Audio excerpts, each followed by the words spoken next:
Darkness welcomes you back to Void of Fears. Like this video to feed the algorithm. Comment your thoughts to summon more viewers. Subscribe to join our growing community on the road to 100k subscribers. Your support carries these nightmares to new eyes. Please help us reach our goal. Now, let's dive into the void. The emergency lights bathed lunar base Artemis in a crimson glow, casting long shadows across the central hub as Commander Eliza Wright slammed a fresh magazine into her pulse rifle. Her hands, slick with sweat inside her tactical gloves, worked with mechanical precision born from years of military training she'd hoped never to use as a NASA mission leader. "Ammo check!" she shouted over the deafening cacophony of gunfire and inhuman screeching that filled the pressurized chamber. "2 mags left," Rivera called from her right, the systems engineer now pressed into service as a frontline combatant. Blood streaked down his face from a gash above his eye, but his hands remained steady on his weapon. Alex Rivera had never imagined his engineering expertise would culminate in a desperate last stand on the lunar surface. 6 months ago, he'd been designing power systems for the Mars Colony Initiative. Now he was firing experimental weapons at creatures that defied biological classification. "Half clip, 3 grenades, Okafor reported from behind an overturned laboratory table, the xenobiologist's voice eerily calm despite the horror unfolding around them. Dr. Amara Okafor had studied theoretical alien life forms for 15 years, published 3 groundbreaking books on exobiology, and yet nothing in her research had prepared her for the reality of actual contact. Her dark eyes remained focused, cataloguing every horrific detail even as she fought for her life. Wright ducked as something gelatinous and semi-transparent hurled itself at the makeshift barricade, its form shifting and reconstituting even as bullets tore through it. The thing let out a sound that seemed to exist somewhere between frequencies, part electronic screech, part organic wail. Fragments of what once might have been a human face briefly formed in its undulating mass before dissolving back into the whole. "Keep firing, aim for the central mass," Wright commanded, her voice hoarse from hours of shouting over gunfire. She glanced at her oxygen meter. 28 minutes remaining. It wouldn't matter. They had maybe 5 before their position was overrun. Lieutenant James Wilson's voice crackled through the comms, distorted and breaking up from the other side of the hub. "Commander, they're melting through the east bulkhead. We can't hold them. They're changing. They're adapting to the electrical barriers. They're coming through His transmission dissolved into static, punctuated by screams that didn't sound entirely human anymore. Wright's gaze locked with Okafor's across the blood-streaked floor. They both knew what Wilson's silence meant. The veteran security officer had survived 3 lunar conflicts and countless training scenarios labelled unsurvivable. If Wilson couldn't hold the East Corridor, no one could. "Nakamura, status on the transmission," Wright called to the linguistics expert who was hunched over a communications terminal, fingers flying across the keyboard. His normally composed demeanour now fractured by fear and determination. 70% uploaded, he replied without looking up, his normally immaculate appearance now dishevelled, a deep laceration visible along his jawline. "But the bandwidth is degrading. Something's interfering with the signal. It's like something is actively corrupting the data packets as they form." Professor David Nakamura had been the foremost expert on theoretical communication patterns at the Kyoto Institute when NASA recruited him. He'd spent his career preparing for the possibility of deciphering alien language structures. Instead, he was now desperately trying to compress and protect humanity's final warning as it travelled across the void to Earth. Wright fired another burst at a writhing mass that had once been Dr. Patel from hydroponics. The researcher's form had been grotesquely elongated, limbs twisted into impossible configurations, face melted into something alien, yet still recognizably human enough to haunt Wright's nightmares, if she lived long enough to have any. Wright had shared coffee with Patel just 3 days ago, listening to the botanist excitedly explain breakthroughs in lunar agriculture that might revolutionize their food production. Earth needs to know what happened here, Wright said, more to herself than to her remaining team. They need to know what's coming. A thunderous impact shook the reinforced doors at the main entrance to the hub. Metal screeched against metal as something immensely powerful began to pry them apart. "They're breaking through the main doors," Rivera shouted, redirecting his fire towards the new threat. Through the widening gap, Wright caught glimpses of writhing, luminescent forms. Personnel from the base's northern quadrant, now transformed into vessels for whatever had awakened on Obelus. The entities moved with a terrible coordination, as though directed by a single mind. "Fall back to secondary positions," Wright ordered, gesturing towards the interior corridor that led to the reactor control room. Rivera covering fire. Okafor helped Nakamura with the equipment. The plan had been simple. Hold the central hub long enough to complete the data transmission to Earth, then fall back to the reactor control room and initiate a controlled meltdown. The resulting radiation and explosion wouldn't destroy the moon, but it might buy Earth precious time to prepare defenses, and would ensure that whatever these entities were, they wouldn't get their hands on intact human technology or viable specimens. 3 weeks earlier, none of them could have imagined this end. The discovery of Obelus had been heralded as the greatest astronomical find of the century. A second moon somehow hidden in Earth's orbit, somehow overlooked despite decades of increasingly sophisticated space observation. Wright remembered Thomas Keller's face when they'd first detected the anomaly from New Mexico's Deep Space Monitoring Station. The astrophysicist had stared at the readouts in disbelief, running the calculations again and again, before finally calling her over from the administrative station where she'd been reviewing crew rotations for the permanent lunar base. "Eliza," he'd whispered, using her first name despite their professional setting. "You need to see this." She'd joined him at the monitoring station, noting the unusual tension in his normally relaxed demeanour. "What am I looking at, Tom?" He pointed to a blip on the screen, unremarkable at first glance. "That shouldn't be there."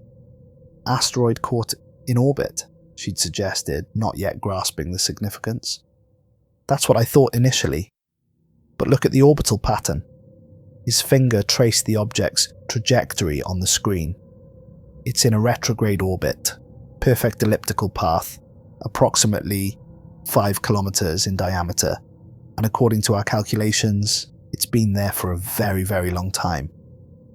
"That's impossible," she'd said, the first inklings of unease taking root. "An object that size, in that orbit. We should have seen it years ago." Keller had nodded, his expression grave. "Exactly. Something that size shouldn't have escaped detection by every space agency and amateur astronomer on the planet.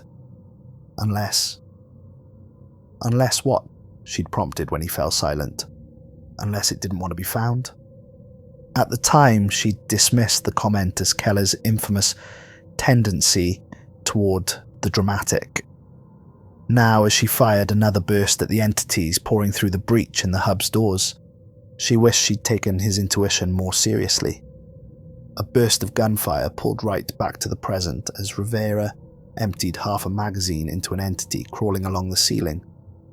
The creature dropped, splattering on the floor in glistening globules that immediately began to flow together again, reconstituting its form with even greater mass as it absorbed materials from the floor itself. "They're adapting to our weapons," Okafor shouted, switching her rifle to incendiary rounds.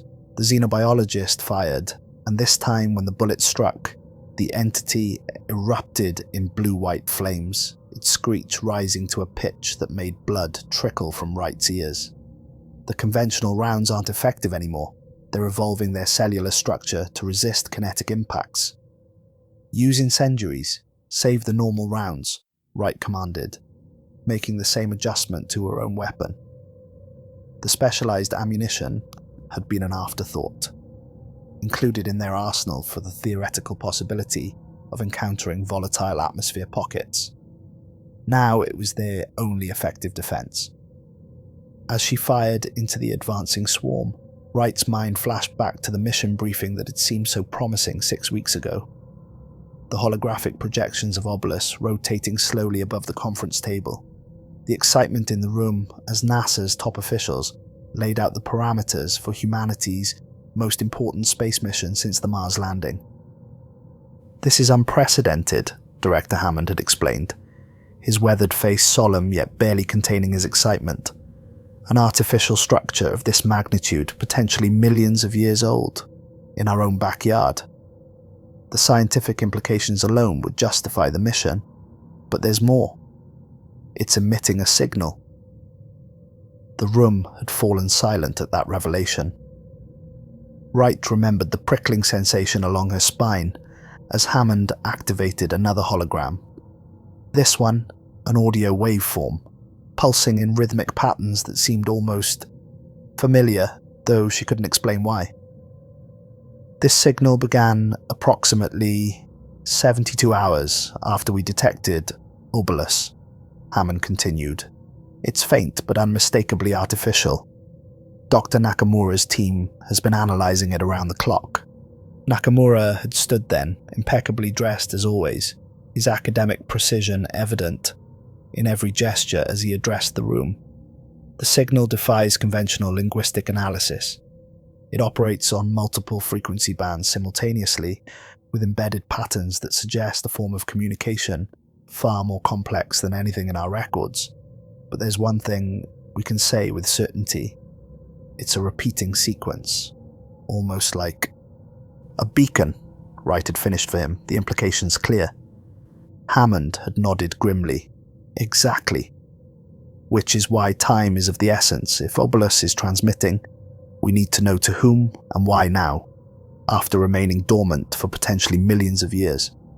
The mission has been classified at the highest level. The public will be told you're conducting a routine asteroid study." The mission had seemed straightforward. Investigate the mysterious object, determine its origin, and assess any potential threat.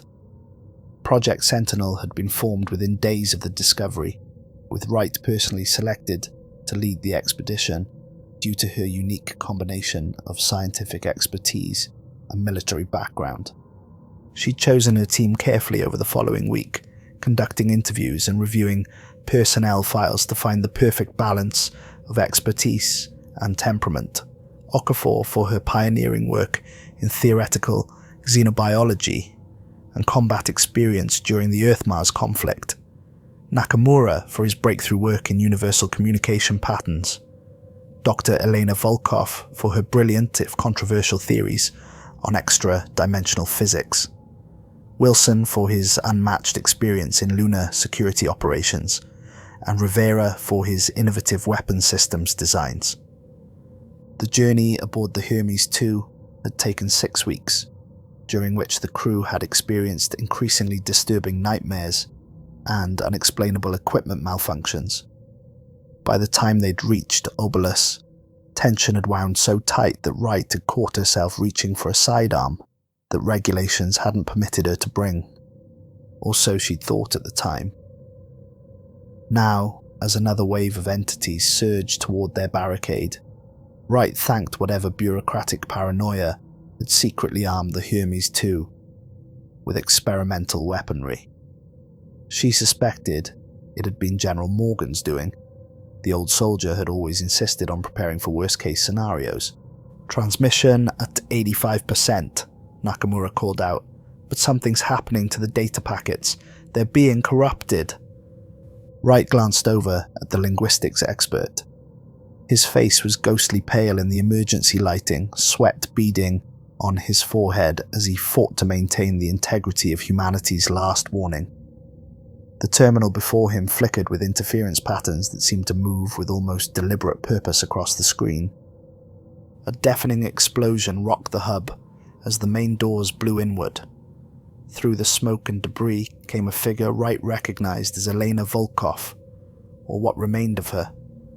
The physicist moved with a fluid grace that no human spine should permit, her skin now translucent, veins glowing with an internal blue-white light.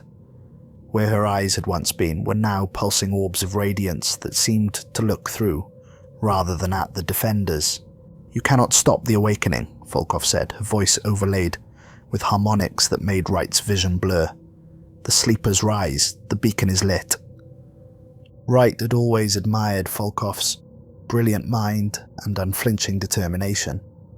The Russian physicist had been the first to theorize that Obelus might exist in multiple dimensional states simultaneously, a concept that had seemed abstract until they'd witnessed the interior of the structure, where corridors seemed to extend impossibly, and rooms appeared larger inside than their external dimensions would allow. That brilliance was still evident in the transformed Volkov, but now it served something else, something ancient and utterly alien. Wright fired a sustained burst directly into Volkov's chest. The incendiary rounds ignited, but instead of falling, Volkov simply looked down at the burning cavity with mild curiosity. The flames illuminated an internal structure no longer recognizably human. A lattice of crystalline formations and pulsing, fluid-filled channels. "Your weapons are atoms against the cosmos, Commander," she said, advancing steadily. "We have waited millions of years. Galaxies have lived and died, while we dreamed beneath your world's notice." Wright backed away, firing again and again until her magazine clicked empty. "Nakamura, status." 93%, he shouted back, desperation evident in his voice. "Just a few more seconds." The first sign of the awakening had come when they'd entered Obelis, finding corridors that seemed to shift and rearrange when not directly observed. They'd discovered chambers filled with technology so advanced it appeared organic, pulsing with energy, despite being millions of years old according to their dating equipment. Wright remembered the awe they'd all felt upon first entry. The main chamber had activated as they crossed the threshold, lights flickering on sequentially along walls, inscribed with flowing symbols unlike any human language. The air inside had been breathable, despite the structure's incredible age, maintained by environmental systems that hummed with quiet efficiency. "This technology is impossible," Rivera had whispered, running his scanner over a console that seemed to grow from the floor itself. "These energy readings suggest it's been operational for at least 300 million years." Okafor had moved through the space with professional curiosity, collecting samples from surfaces and analyzing atmospheric composition. The environment is perfectly calibrated for human physiology. Oxygen levels, temperature, pressure. It's as if it was designed for us. Or something very like us, Nakamura had added, studying the inscriptions on the walls. "These symbols, they contain repeating patterns similar to the signal we detected. I believe it's the same language." Volkov had been uncharacteristically silent, moving deeper into the structure with a sort of reverence. "There's something else here," she'd said finally. "Something beyond the physical space. Can you feel it? A presence."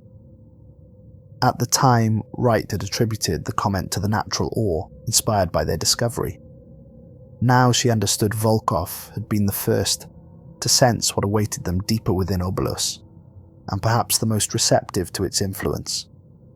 They'd continued their exploration methodically, mapping chambers and collecting data. On the third day, they'd found the repository.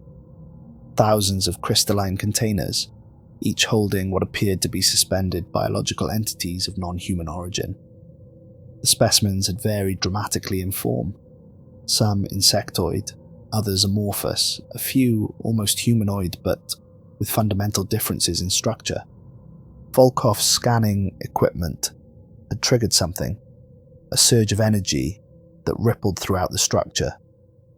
Hours later, Wilson had disappeared during a perimeter check, only to return changed, attacking Rivera with strength that shattered the engineer's ribs through his pressure suit. They'd fled back to the Hermes 2, only to discover the entity had somehow already infiltrated their systems. With no way to return to Earth without risking contamination, Wright had made the decision to divert to Lunar Base Artemis for quarantine and support. It had been the biggest mistake of her life. Now, as Volkov and the other entities closed in on their position, Wright realized they had never stood a chance. Whatever had been imprisoned within Obelus had been waiting patiently, planning for millennia, using humanity's curiosity against them. "Transmission complete," Nakamura shouted, his voice breaking with exhausted relief. "The data packet's away, but there's no confirmation of receipt. I don't know if Earth received." His words cut off as something sinuous and gleaming whipped through the air, wrapping around his throat and yanking him backwards into the darkness beyond the emergency lighting. His scream lasted only seconds before being replaced by a wet, tearing sound. "Professor!"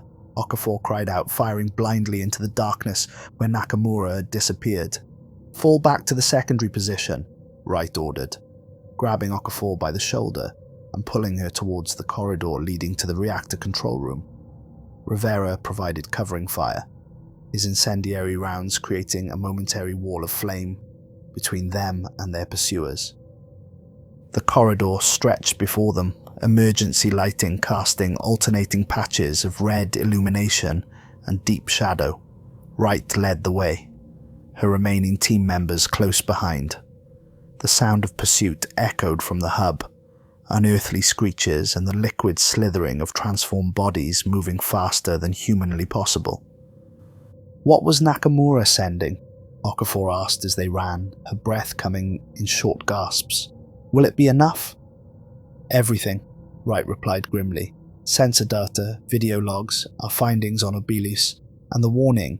If it got through intact, Earth will know what they're facing." The journey to Obelus played through Wright's mind as they fled.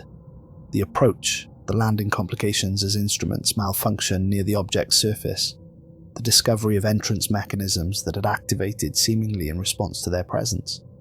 They should have left at the first sign of trouble. They should have nuked the site from orbit once they realized what they'd found. But they hadn't. Human curiosity, the same drive that had taken them to the stars, had doomed them. "The thing that used to be Volkov," Okafor said between breaths. "She said the beacon is lit. What do you think that means?" Wright had been asking herself the same question. "I think Obelus wasn't just a prison. It was a signal device. We didn't just release whatever was trapped inside. We helped it call for others." "Others like what?" Rivera asked, glancing back nervously at the corridor behind them. Before Wright could answer, a section of wall beside them bulged inward, metal stretching and deforming as if something immensely powerful was pushing through from the adjacent room. Rivets popped like gunshots as the pressure increased. "Run!" Wright shouted, but it was too late. The wall burst open in a shower of metal fragments and writhing tentacles. Rivera was caught in the initial surge, lifted off his feet by a mass of undulating appendages. "Commander!" Rivera called from behind them. "I'm out!" He fired his last rounds into the mass engulfing him before throwing his empty weapon at another approaching entity. Wright turned in time to see the engineer being engulfed by a swarm of luminescent tendrils. His scream harmonized with the alien frequencies of his attackers, creating a sound that seemed to vibrate through the metal walls around them. His body contorted as the transformation began, bones cracking audibly as they realigned to a new configuration. "Keep moving!" Wright pushed Okafor forward, firing her last incendiary rounds to clear a path to the reactor control room. They sealed the reinforced door behind them, buying perhaps minutes before the entities breached this final sanctuary. The control room was bathed in the blue glow of monitoring screens, displaying reactor status and power outputs. Unlike the rest of the base, this room had remained untouched by the chaos, a final pocket of human technology, surrounded by an expanding alien presence. "The reactor," Wright said, moving toward the control panel. "We can overload it, trigger a meltdown, It might not kill them all, but it could buy Earth some time. Okafor nodded grimly, already working at the controls to bypass the safety protocols. The radiation might disrupt whatever communication they've established with Obelus, too. As the xenobiologist worked, Wright took a moment to catch her breath and assess their situation. Her tactical vest was torn, revealing a deep laceration along her side that she didn't remember receiving.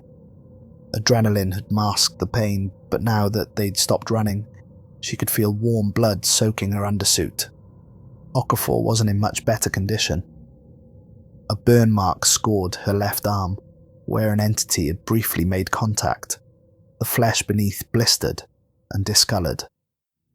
Yet the scientist's hands remained steady as she worked, her focus absolute. Wright activated her emergency transponder, connecting to NASA's direct channel. "This is Commander Eliza Wright of Project Sentinel. Lunar base Artemis has been compromised. I repeat, Artemis is compromised. The entity from Obelis has infected base personnel and is rapidly transforming them. We are attempting to contain the situation, but Earth must prepare. Obelis is not just a moon. It's a prison, a beacon.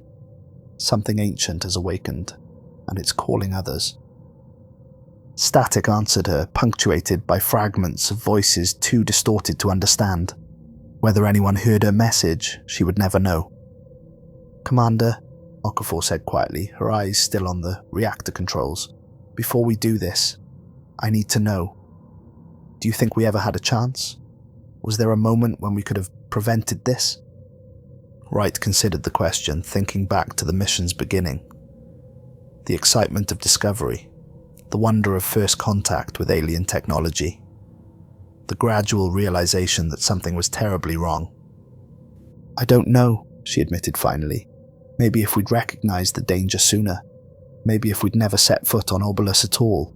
But curiosity is hardwired into us, Amara. It's what's brought humanity this far. Sometimes the price of exploration is high." Okafor nodded, accepting the answer. "Reactor protocols bypassed," she announced. "Cooling systems disengaged. We have approximately 3 minutes until critical mass." Wright nodded, feeling a strange calm settle over her. "That should be enough time for the entities to break through the door. We'll take as many with us as we can." A thunderous impact shook the door, leaving a dent in the reinforced metal. Another blow followed, then another, each one deforming the barrier further. "It was an honor serving with you, Commander," Okafor said quietly, extending her hand. Wright took it, gripping firmly. "The honor was mine, Doctor." As they waited for the inevitable, Wright's thoughts turned to her family back on Earth, her brother Michael and his children in Colorado, her mother in the assisted living facility in Florida. She hoped they would have time to prepare, to find shelter before whatever was coming arrived. She hoped Nakamura's transmission had made it through. "Do you think there's any chance another human will ever set foot on the moon again?" Okafor asked, her gaze fixed on the lunar landscape visible through the reinforced window. Beyond the base perimeter, the desolate grey terrain stretched toward the horizon, still peaceful and unchanged despite the horror unfolding within the facility. "I hope so," Wright replied. "Humanity has a way of enduring, of rebuilding. If they receive our warning, if they prepare properly, maybe someday they'll reclaim what we've lost here." The door burst inward in a shower of metal fragments. Volkov stood at the forefront of a writhing mass of entities, her transformed body now barely recognizable as human. Behind her came what had once been Rivera, his transformation already well advanced, and dozens of other former base personnel, each in various stages of horrific metamorphosis. "You still don't understand," Volkov said, her voice resonating at frequencies that made the control panels spark and crack. "This is not an ending, it is an awakening, a beginning." Wright raised her sidearm, her final weapon with her last magazine loaded. "Maybe so, but you'll have to start over." She fired directly at the reactor control panel, already destabilized by Okafor's sabotage. The bullets shredded the remaining safety controls, accelerating the meltdown sequence. Alarms blared as radiation levels spiked beyond survivable limits. Volkov's expression changed then, human emotion briefly visible through the alien mask. Surprise, perhaps even respect. It doesn't matter. The signal has already been sent. They are coming. In her final moments, a searing heat and light engulfed the room. Commander Eliza Wright thought she saw something vast moving across the surface of the Earth, visible through the reinforced window, shadows falling across continents, responding to a call initiated 21 days ago when humanity had made its greatest discovery and its final mistake. The reactor core breached, releasing a blinding flash of energy that vaporized the control room and everyone in it. The explosion rippled outward, consuming lunar base Artemis in a storm of radiation and fire. For a brief moment, the moon's surface glowed with artificial brilliance, a funeral pyre for humanity's outpost, and a warning beacon that came too late. 2 days after losing contact with lunar base Artemis, NASA Mission Control was a hive of desperate activity. Technicians worked around the clock, analyzing the fragmented data packet that had arrived from the moon moments before all communication ceased. Satellite imagery showed a catastrophic explosion had destroyed the base, leaving nothing but a smoking crater where the facility had once stood. Director Hammond stood before the assembled emergency response team, his face haggard from lack of sleep. Behind him, screens displayed the decrypted portions of Commander Wright's final transmission. "What we've recovered is incomplete," he said, his voice grave, "but it's enough to confirm our worst fears. The object designated Obelus was not a natural satellite. It was an artificial structure of immense age containing something that is now loose." Murmurs spread through the room as Hammond continued. Commander Wright's team encountered entities of unknown origin within Obelis. These entities displayed the ability to infect and transform human hosts. The Artemis base personnel were compromised. Wright and her team sacrificed themselves to prevent these entities from leaving the moon. "And the signal?" asked Dr. Reyes, head of the Deep Space Monitoring Division. Hammond's expression darkened further. "That's our most immediate concern. According to the partial data we recovered, Obelus was transmitting a signal into deep space. Wright believed it was acting as a beacon, calling to others of its kind." "Have we detected any response?" someone asked from the back of the room. Hammond nodded grimly. 3 hours ago, our deep space array detected multiple objects accelerating toward our solar system from the direction of the Kuiper Belt. Their velocity suggests they were already en route when Obelis activated, as if they were waiting for the signal. Silence fell over the room as the implications sank in. Humanity was no longer alone in the solar system, and first contact had already gone catastrophically wrong. "How much time do we have?" Reyes asked finally. "Based on current trajectories, 6 months at most," Hammond replied. "We've already briefed the President and Joint Chiefs. Global defense initiatives are being activated, but we need to know what we're facing." He turned to the assembled scientists and military personnel. "Your job is to analyze every scrap of data from Sentinel and Artemis. Find weaknesses, find patterns, find anything that might help us prepare for what's coming. This is now humanity's top priority." As the meeting dispersed, Hammond remained alone in the briefing room, staring at the final image transmitted from lunar base Artemis. Commander Eliza Wright standing resolute in the control room, determination evident, even as chaos unfolded around her. They had answered humanity's oldest question: "Are we alone?" And the answer had doomed them all. 6 months later, deep beneath the Rocky Mountains, General Harriet Chen reviewed the fragmented data packet that had made it to Earth from lunar base Artemis. Most of it was corrupted, but enough had survived to paint a horrifying picture of humanity's first contact with whatever had been imprisoned within Obelus.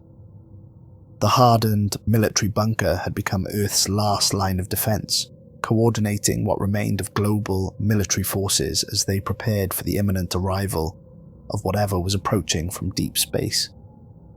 The room was filled with displays showing satellite feeds, defensive positions, and evacuation progress reports from around the world.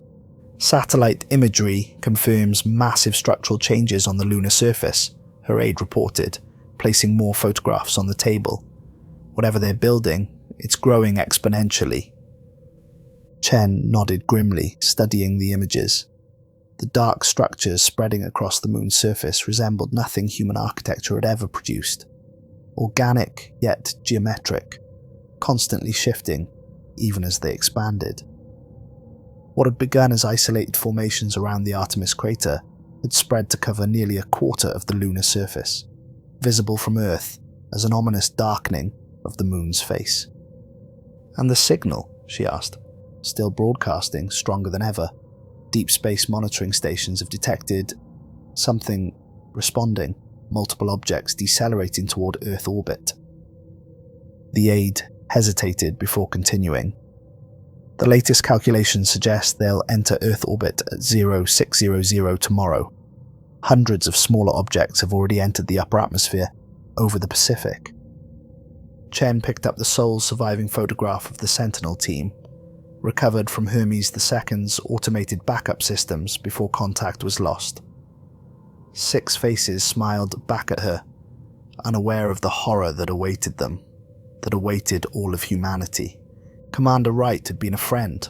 They'd trained together years ago before Chen chose a military career path, and Wright pursued her dream of space exploration. Now Wright's final act of sacrifice had given humanity its only warning. Slim as it was, "Prepare the final evacuation transports," she ordered, "and ready the nuclear contingency. If we can't hold them here." She didn't finish the sentence. She didn't need to. Everyone in the room understood the stakes. If Earth fell, the underground bunkers and the few colony ships that had managed to launch might be humanity's last hope for survival. Her aide nodded and left to relay the orders. Chen remained at the command table, studying the tactical displays. Defensive positions had been established worldwide, armed with everything from conventional weapons to experimental energy systems developed in the frantic months since Wright's warning. Whether any of it would be effective remained to be seen. A communications officer approached hesitantly. "General, we're receiving reports from the lunar observation stations. The structures on the moon's surface are changing. The growth has accelerated dramatically in the last hour." Chen moved to the main display, where real-time imagery showed the lunar surface.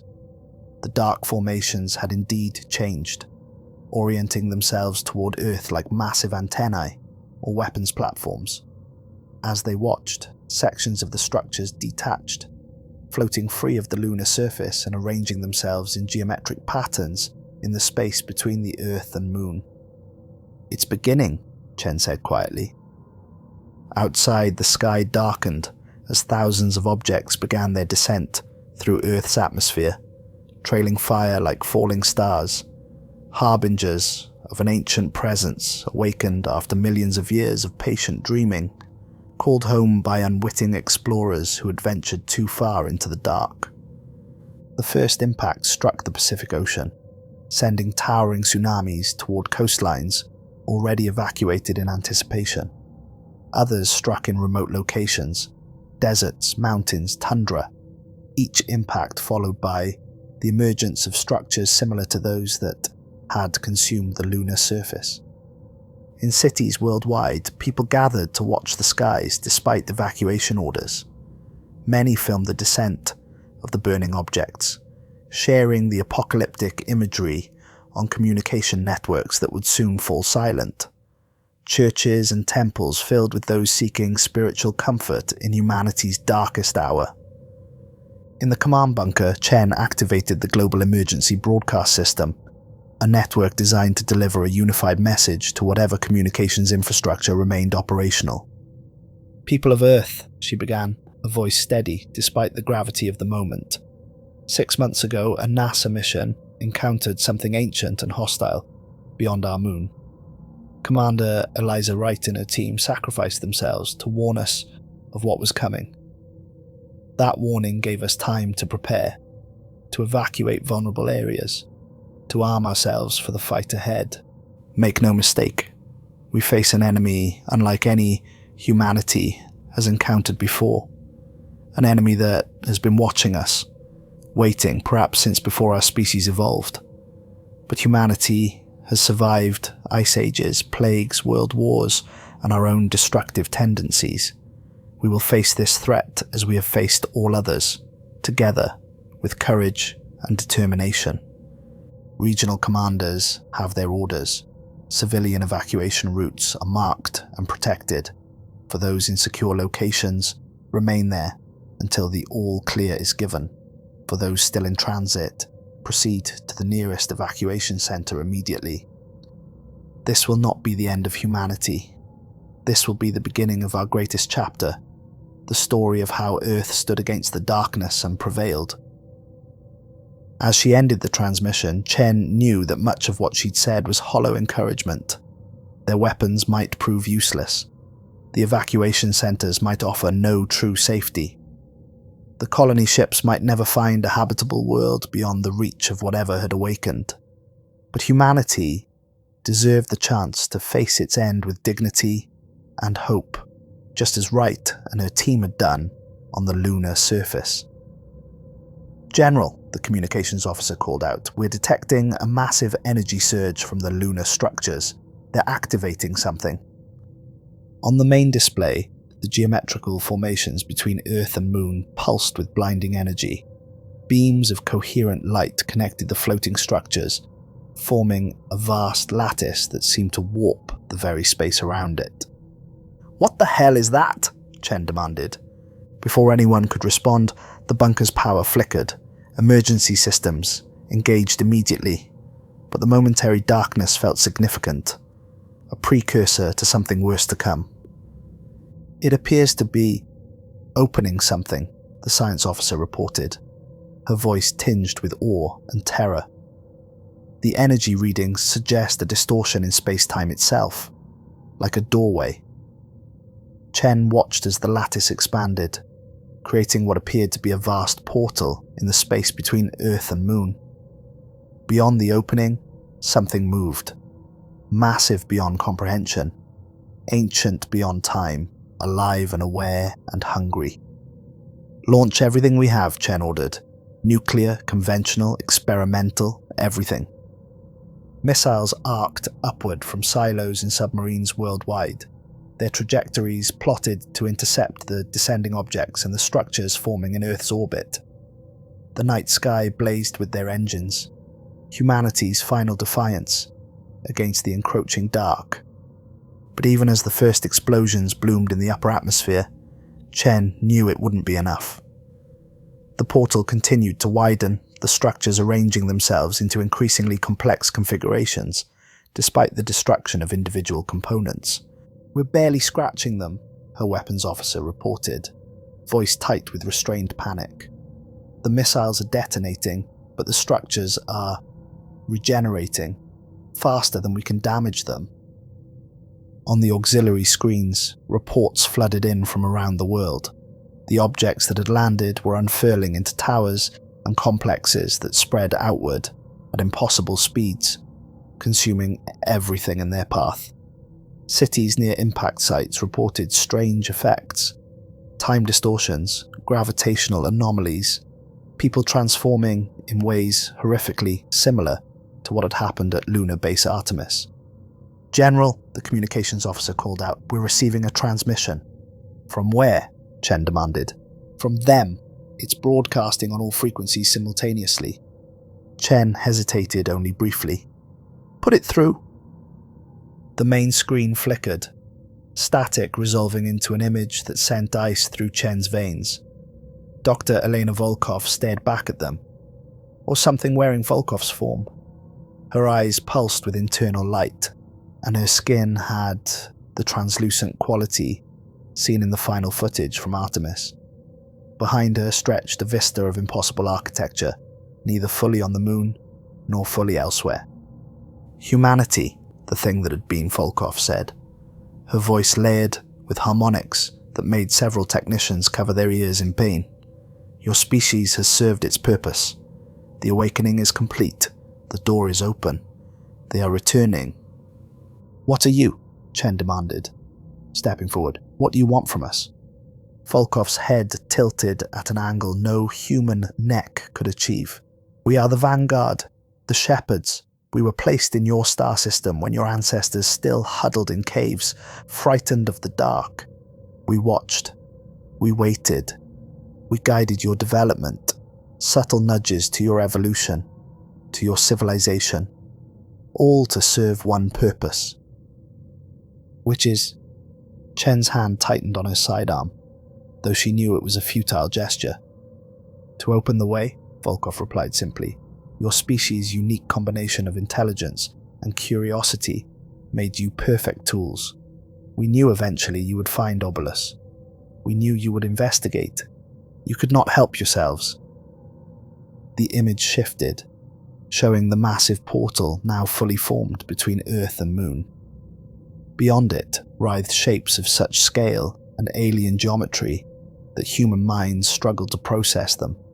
Living mountains, continent-sized intelligences that had existed when Earth was young. They have waited beyond time, Volkov continued. The old ones, the firstborn. Once they ruled this galaxy, then they were banished, imprisoned beyond the veil of reality by those who came later. But prisons require wardens, locks require keys. Understanding dawned on Chen with sickening clarity. We were the keys. Volkov's face split in a smile too wide for human anatomy. You were the final components. Your technological development, your expansion into space, your very presence on Obelus, all necessary catalysts for the Great Awakening. And now? Chen asked, though she already knew the answer. Now they return to what was always theirs. Your species will be honored. Those who survive will be remade, elevated to serve as we do. The rest will nourish the transformation of your world. The transmission cut abruptly as explosions rocked the bunker. Dust sifted from the reinforced ceiling as the mountain above them shuddered under some immense impact. They found us, Chen's aide reported unnecessarily. Multiple entities converging on our position. Outer defenses are already compromised. Chen nodded grimly, making the decision she'd hoped to avoid. Initiate Protocol Omega. Get our remaining data to the colony ships. Her aide paled, but moved to execute the order. Protocol Omega was the final contingency. The detonation of clustered nuclear devices beneath every major military installation on Earth. It wouldn't stop what was coming, but it might deny the invaders access to humanity's most dangerous weapons and technologies. As alarms blared and personnel rushed to their final assignments, Chen found herself drawn to the small memorial display that had been established in the bunker's command center. Photographs of the Sentinel team alongside items from their personal effects. Commander Wright's service medal, Dr. Okafor's published works on xenobiology, Professor Nakamura's translation algorithms, Lieutenant Wilson's lunar security badge, Rivera's systems innovations, Dr. Volkov's research papers, now a bitter reminder of what had been lost. They had given everything to warn Earth, and Earth had fought with every weapon at its disposal. It hadn't been enough. Perhaps it never could have been. The bunker shook again, more violently this time.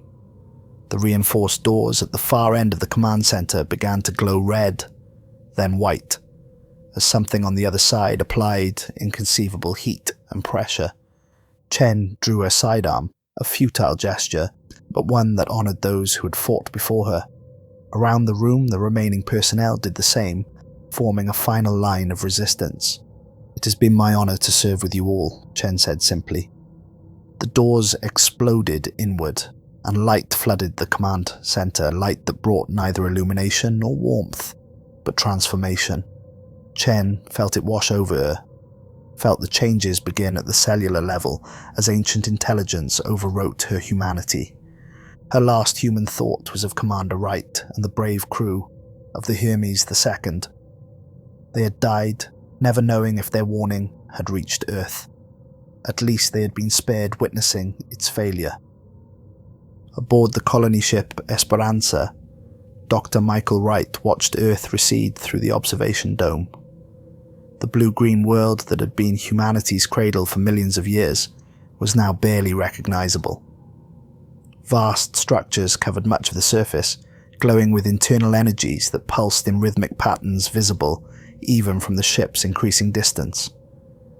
The Esperanza carried 10,000 colonists, scientists, engineers, military personnel and civilians, chosen by lottery, toward a distant star system that might, humanity hoped, offer refuge.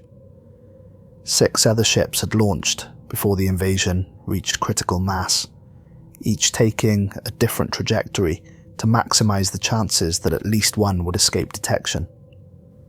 Dr. Wright, a young technician, approached hesitantly.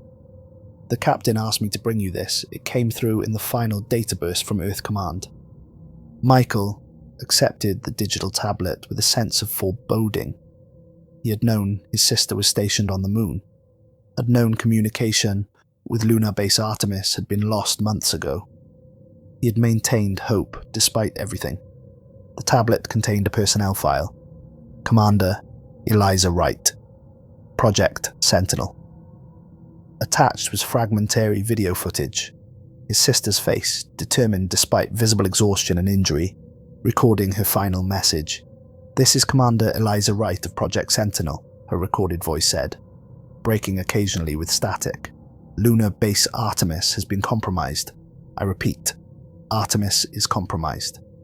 The entity from Obelis has infected base personnel and is rapidly transforming them.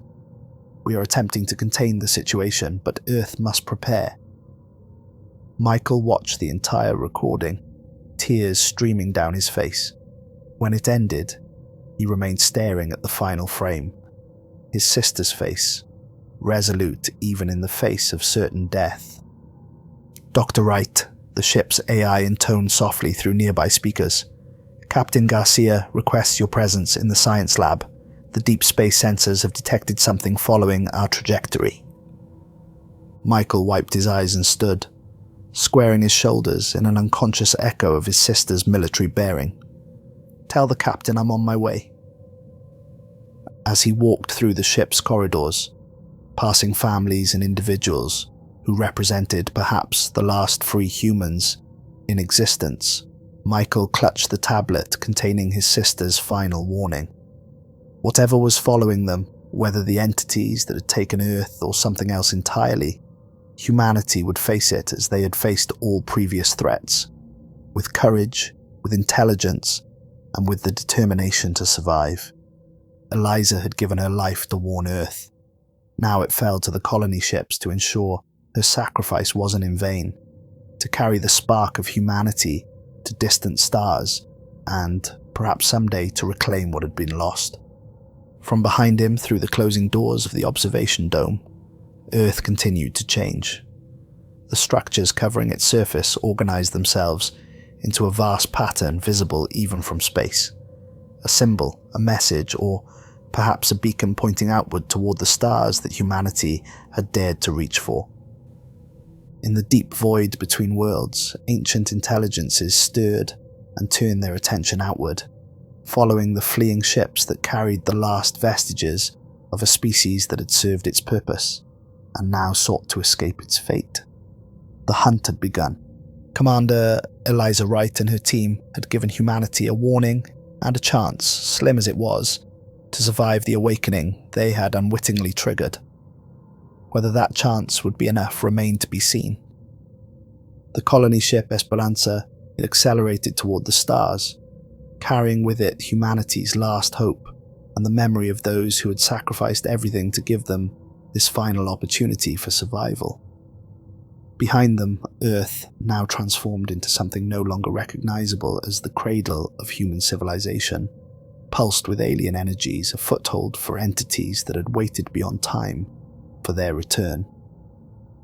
And somewhere in the void, watching from dimensions humanity had never perceived, the architects of this grand design observed the completion of a plan set in motion when the first primitive humans looked up at the night sky and wondered what lay beyond the stars. The game they played spanned galaxies and epochs, with Earth merely the latest piece moved upon an impossibly vast board. The old ones had returned. Their prison was empty.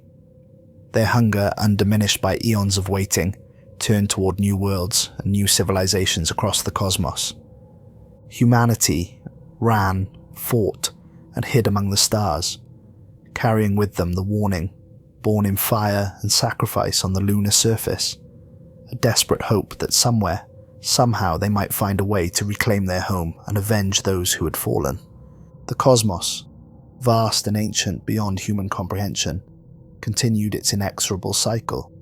Birth and death, creation and destruction, awakening and slumber, indifferent to the desperate struggle of one small species fighting for its continued existence against forces that had been old when their world was young. In the emptiness between stars, the colony ships carried humanity's final hope, and in the transformed ruins of Earth, something ancient and patient waited, sensing their flight, beginning the hunt that would last centuries or millennia, however long it took to complete what had begun when a team of explorers first set foot on a second moon that should never have existed. The end of one story, the beginning of another. The awakening was complete.